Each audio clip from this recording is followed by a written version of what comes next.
విధంగా ముందరు పోవాలని సందర్భంగా కోరుకుంటూ మరి ఇప్పుడు మన రథసారథి బీజేపీ రాష్ట్ర అధ్యక్షుడు రాజశేఖర అన్న గారిని మాట్లాడవలసిందిగా కోరుతున్నాం. రామచంద్రరావు అన్న గారిని మాట్లాడవలసిందిగా కోరుతున్నాం.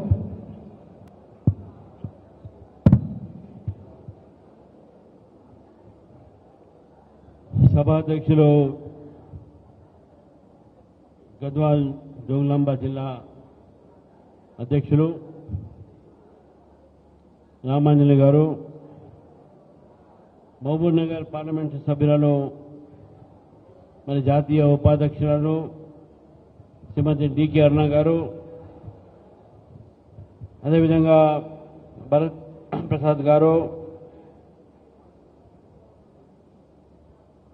మన డికే స్నిగ్ధారెడ్డి గారు, రామచంద్రారెడ్డి గారు, శ్రీనివాసరెడ్డి గారు, వెంకట్రాములు గారు, శ్రీమతి జయలక్ష్మి గారు, ఎంఎస్ రెడ్డి గారు, శివారెడ్డి గారు,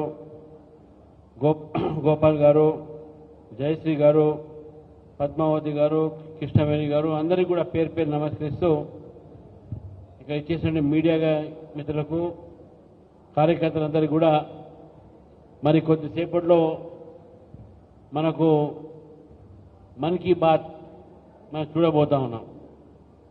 నరేంద్ర మోదీ గారి యొక్క మన్ కీ బాత్ మన భారతదేశంలో కాదు ప్రపంచం మొత్తం కూడా వినడానికి చాలా వారు ఆసక్తిగా ఉంటారు. ఎన్నో విషయాలు ఈ దేశంలో కానీ మన సంస్కృతికి కానీ చెప్పేటటువంటి కార్యక్రమం అది. కాబట్టి నేను కార్యకర్తలను కోరుతా ఉన్నాను, ప్రతి నెల ఆఖరి ఆదివారం నాడు నరేంద్ర మోదీ గారి మన్ కీ బాత్ మనందరం కూడా ఒక కార్యక్రమంగా భావించి దాన్ని చూడాల్సిందిగా మీ అందరినీ కోరుతా ఉన్నాను.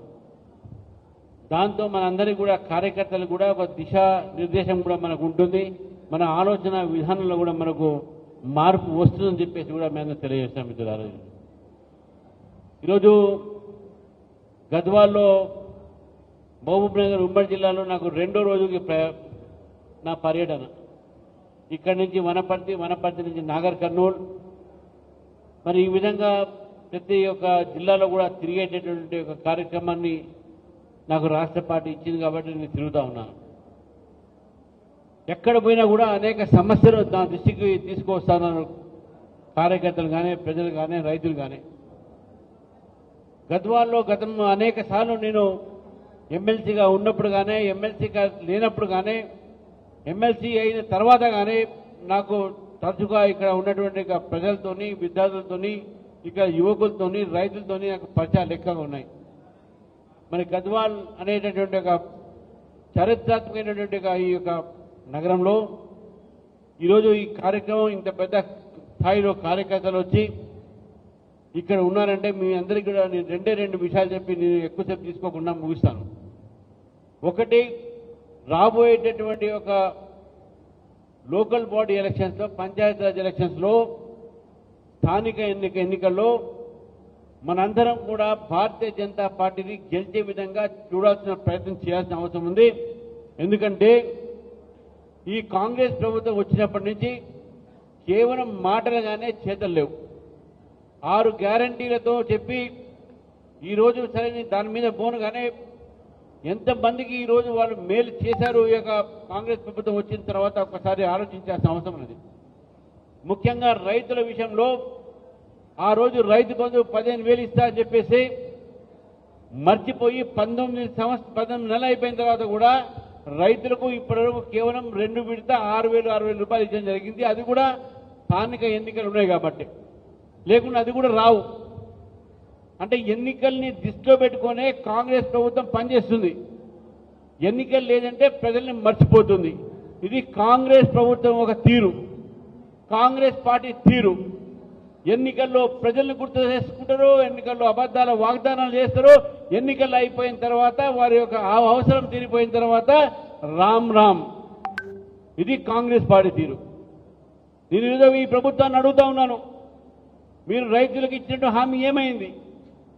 మీరు ఇక్కడ యువకులకు ఇచ్చిన హామీ ఏమైంది? నిరుద్యోగస్తులకు హామీ ఏమైంది? నిరుద్యోగులు ఈరోజు కూడా వారి యొక్క భత్తా కోసం వెయిట్ చేస్తూ ఉన్నారు. నిరుద్యోగ భత్తా 3,000 రూపాయలు ఇస్తున్నారు పైసలకు. కానీ ఏది కూడా ఇవ్వట్లేదు. కాబట్టి ఈరోజు ఈ కాంగ్రెస్ ప్రభుత్వాన్ని కూడా ప్రజలు నమ్మటానికి సిద్ధంగా లేరు.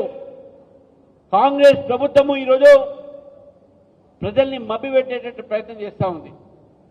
మనం చూస్తా ఉన్నాం. ఈరోజు స్థానిక ఎన్నికల కోసం బీసీ రిజర్వేషన్ అన్నారు, స్థానిక ఎన్నికల కోసం రైతు బంధు అన్నారు, స్థానిక ఎన్నికల కోసం రుణమాఫీ అన్నారు. ఒక్కసారి ఎన్నికలు అయిపోతే వీళ్ళకు రైతులు గుర్తురారు, రుణమాఫీ గుర్తురాదు, వీరికి రైతు బంధు గుర్తురాదు. రైతు బంధు కాదు, రైతుకు అన్ని బంద్ అయిపోతాయనే విషయాన్ని కూడా మీరు గుర్తుపెట్టుకోవాలి మిత్రులారా. ఈరోజు కాంగ్రెస్ పార్టీ చేసేది తెలంగాణ వచ్చింది, తెలంగాణ తీసుకువచ్చింది. ఎప్పుడు మేము అని చెప్పి కేసీఆర్ గారు ఇక్కడ రేవంత్ రెడ్డి గారు చెప్తా ఉంటారు, కాంగ్రెస్ పార్టీ బీఆర్ఎస్ పార్టీ. కానీ అక్కడ మనం గుర్తుపెట్టుకోవాలి, ఆ రోజు భారతీయ జనతా పార్టీ లేకపోతే తెలంగాణ బిల్లు పాస్ కాకపోయేదే, తెలంగాణ రాకపోయేదే. తెలంగాణ వచ్చిందంటే అది కేవలం భారతీయ జనతా పార్టీ మద్దతుతో వచ్చిందనే విషయాన్ని కూడా ఈరోజు తెలియజేస్తున్నాం మిత్రులారా. కానీ ఏ తెలంగాణ అయితే మనం తీసుకొచ్చినామో ఈ తెలంగాణ అధికారం కోసం కాదు, తెలంగాణ ఆత్మ గౌరవం కోసం మనం తీసుకొచ్చినాం. తెలంగాణలో ఉన్నటువంటి ప్రజలు ఆత్మ గౌరవంతో బతకాలి, తెలంగాణలో స్వపరిపాలన రావాలి, తెలంగాణలో ఈరోజు ప్రజలు సస్యశ్యామలంగా ఉండాలి అని చెప్పేసి ఆలోచనతో తెలంగాణ తీసుకురావడం జరిగింది. కానీ తెలంగాణ ఒకరికి కుటుంబ పరిపాలన అయిపోయింది, మరి ఇంకోరికి ఢిల్లీలో ఉన్నటువంటి ఒక రాజులకు పరిపాలన అయిపోయింది. తెలంగాణ ప్రజల్లో ఒక జీవితంలో మార్పు రాలేదు. తెలంగాణ ప్రజల జీవితంలో మార్పు రావాలంటే కేవలం భారతీయ జనతా పార్టీ పరిపాలనతోనే వస్తుంది. రేపు రాబోయేటువంటి రోజుల్లో డబుల్ ఇంజిన్ సర్కార్తో తెలంగాణలో మార్పు వస్తుందనే విషయాన్ని గుర్తుపెట్టుకోవాలి మిత్రులారా. ఆ రోజు తెలంగాణ బిల్లు పార్లమెంట్లో పెడితే టీఆర్ఎస్ సంబంధించినటువంటి ఇద్దరు సభ్యులు వాళ్ళు పార్లమెంటుకు రాలే. అది ఎక్కడ పోయినా మనకు తెలియదు, కానీ వారు పార్లమెంటుకు రాలే, ఓటు వేలే. తెలంగాణ బిల్లు పాస్ అయినప్పుడు కాంగ్రెస్ పార్టీ ఆ రోజు మనకు మెజార్టీ లేదు, బీజేపీ బేషరతుగా మనం సపోర్ట్ చేసినాం. కాబట్టి తెలంగాణ మీద అయ్యే అధికారం అవుతుందో, తెలంగాణ రావడానికి ఎంతైతే హక్కు అధికారం ఉందో వాళ్ళు మాకుంది అనుకుంటున్నారో దానికన్నా హక్కు అధికారము భారతీయ జనతా పార్టీకి ఉందని చెప్పేసి కూడా ఈరోజు ఈ రెండు పార్టీలకు నేను చెప్తా ఉన్నాను. ఈ రెండు పార్టీలు కూడా గుర్తుపెట్టుకోవాలి. మీరు తెలంగాణ ప్రజలతో చెలగాటమాడారు, తెలంగాణ ప్రజలకు మీరు చేసింది ఏమీ లేదు, అవినీతి దోచుకోవడం తప్ప మీరు చేసింది ఏమీ లేదు, అబద్ధాలు చెప్పి ఒక అధికారులు రావడం తప్ప చేసింది ఏమీ లేదు. కాబట్టి ప్రజలారా గుర్తుపెట్టుకోవాలి, రేపు రాబోయేటటువంటి ఒక పంచాయతీరాజ్ ఎలక్షన్స్ లో స్థానిక ఎన్నికల్లో భారతీయ జనతా పార్టీని గెలిపించండి. అది తెలంగాణలో మార్పుకు నాంది పలకాలి.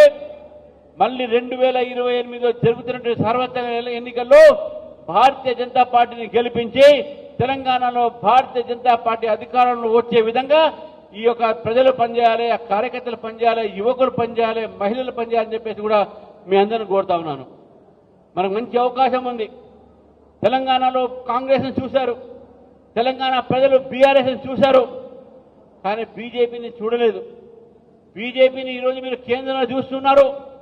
ఇంతవరకు బీజేపీ కేంద్రంలో ఏం చేసిందని చెప్పేసి అరుణమ్మ గారు మనకు అందరికీ కూడా వివరంగా చెప్పారు. కాబట్టి మరొకసారి తెలంగాణలో బీజేపీ వస్తే ఇక్కడ డబుల్ ఇంజిన్ సర్కార్తో ప్రజల జీవితంలో మార్పు వస్తుంది, వెలుగు వస్తుందని చెప్పి తెలియజేస్తూ మనందరం కూడా కష్టపడదాం, ముందుకు పోదాం, స్థానిక ఎన్నికల్లో గెలుస్తాం, మున్సిపాలిటీ ఎన్నికల్లో గెలుస్తాం. 2028లో మనం మళ్ళీ అసెంబ్లీ ఎన్నికల్లో గెలిచి తెలంగాణని కైవశం చేసుకునేటువంటి ప్రయత్నంలో ఉందామని చెప్పి తెలియజేస్తూ మరి గద్వాల్లో ఇంత పెద్ద స్వాగతం పలుకుతూ ఈ కార్యక్రమానికి నేను ఆహ్వానించేందుకు గద్వాల్ శాఖ భారతీయ జనతా పార్టీ గురించి ధన్యవాదాలు ముగిస్తున్నాను. భారత్ మాతాకి జై, జై తెలంగాణ.